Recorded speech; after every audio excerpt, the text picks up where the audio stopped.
안녕하세요. 설명이 짱이에요. 약짱TV입니다.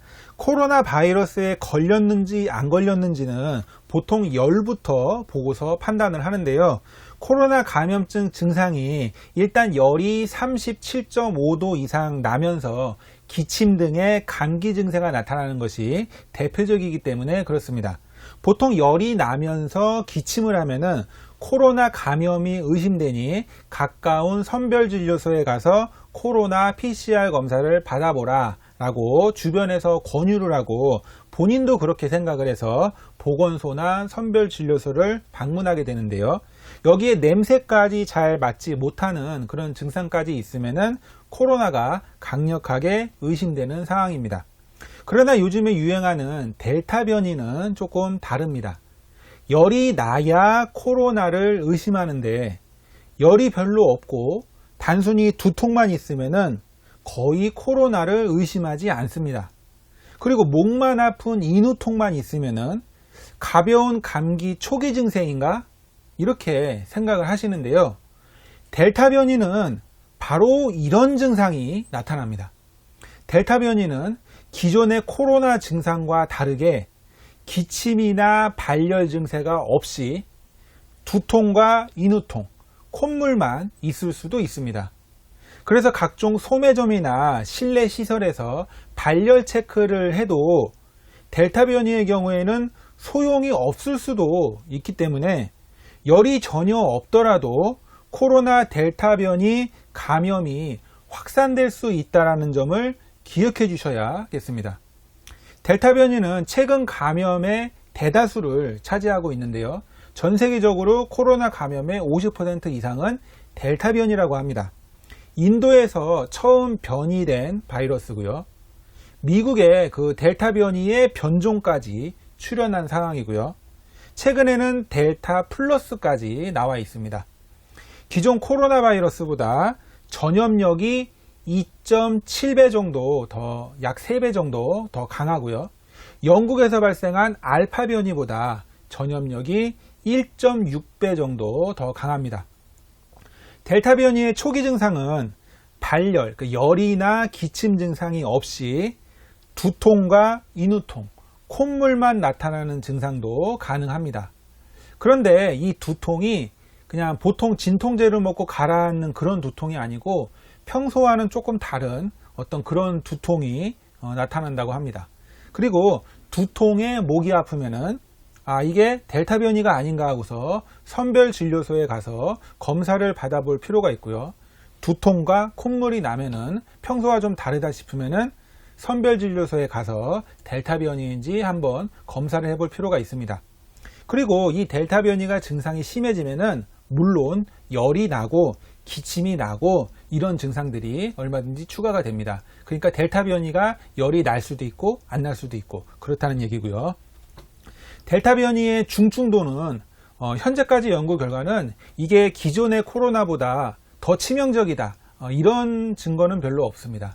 기존 코로나와 좀 비슷한 양상을 띠고 있는데 현재는 지금 젊은 사람들이 델타 변이에 많이 감염되고 있기 때문에 이 젊은 사람들은 원래부터 중증으로 안 가고 그냥 가볍게 앓고 가볍게 낫거든요. 그래서 현재까지는 델타 변이로 그냥 가볍게 다시 회복되시는 분들이 매우 많습니다. 다행스러운 점이죠. 그러나 근데 90세 같이 나이가 많으신 분들은 델타 변이로 인해서 사망한 사례가 현재 있습니다. 그러니까 사망할 수도 있고요. 델타 변이를 백신이 얼마나 막아줄 수 있는가? 화이자 백신 1차 접종을 한 경우에는 한 33% 정도 코로나의 증상, 유증상이 나타나는 증상이 나타나는 것을 막아준다. 그러니까 코로나에 걸리지 않게 해준다. 33% 정도의 방어 능력이 있고요.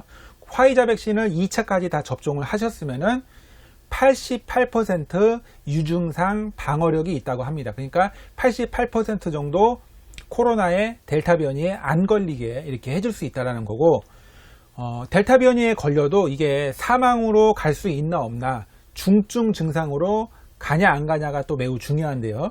이 중증으로 가는 거는 화이자 백신을 1차만 접종을 해도 94%씩이나 방어 능력이 있다라고 하고요. 2차 접종까지 했을 경우에는 96%로 다 막아준다라고 합니다. 아스트라제니카 백신 같은 경우에는 어떤가? 아스트라제니카 1차 접종을 한 경우에는 화이자 백신과 마찬가지로 한 33% 정도 방어 능력이, 유증상 방어 능력이 있고 2차까지 다 접종을 했을 경우에는 60%, 얀센 백신도 마찬가지로 60% 정도 유증상 방어 능력이 있다고 합니다.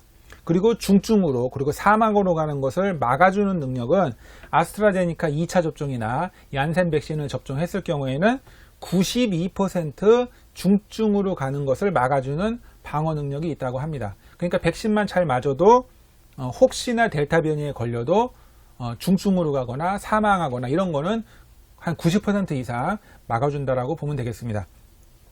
델타 변이 예방법은 일단은 방역 수칙을 잘 지키는 거고요. 그리고 가능하면은 이렇게 전염력이 강한 바이러스가 많이 활발하게 움직일 때는 가능한 집에 가만히 머물러서 외출을 삼가해 주는 게 좋습니다. 그리고 증상이 있으면 신속히 코로나 검사를 받으시는 게 좋고요. 코로나 바이러스에 걸리더라도 이 가벼운 증상일 때는 아세트아미노펜 성분의 해열 진통제만으로도 증상이 많이 좋아지기 때문에 이런 해열 진통제를 챙겨 놓고 집에 가지고 계시면 좋습니다. 그리고 코로나 감염 중에 응급 상황인 경우, 아주 중증으로 가는 경우는 어떤 경우에 중증으로 가냐면은 호흡곤란이 있다. 갑자기 호흡곤란이 생긴다.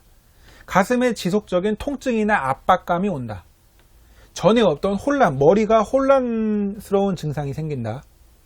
깨어나지 못하거나, 의식을 잃고 깨어나지 못하거나 의식이 없는 경우에, 그리고 피부나 입술, 손발톱이 창박해지거나 회색이거나 파란색으로 이렇게 시퍼렇게 질리고 그러면은 중증 증상, 사망할 수도 있는 중증 증상이기 때문에 빨리 응급실로 가서 치료를 받으셔야 됩니다. 이 상태에서 방치가 되면은 사망할 수도 있습니다.